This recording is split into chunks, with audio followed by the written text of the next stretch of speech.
কিরম সেলিব্রিটি মানুষ জান আমরা লোকের এত মোবাইলে থাকতে দেখে আসসালামু আলাইকুম। আজকে আমাদের প্রিয় নবীদের জন্মদিন তার উপলক্ষে একটি ব্লগ।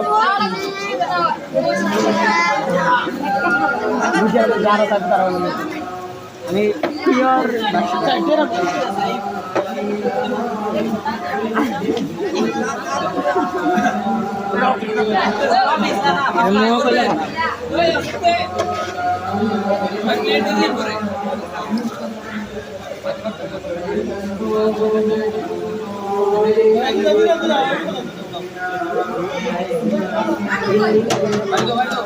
বৃষ্টি জানি।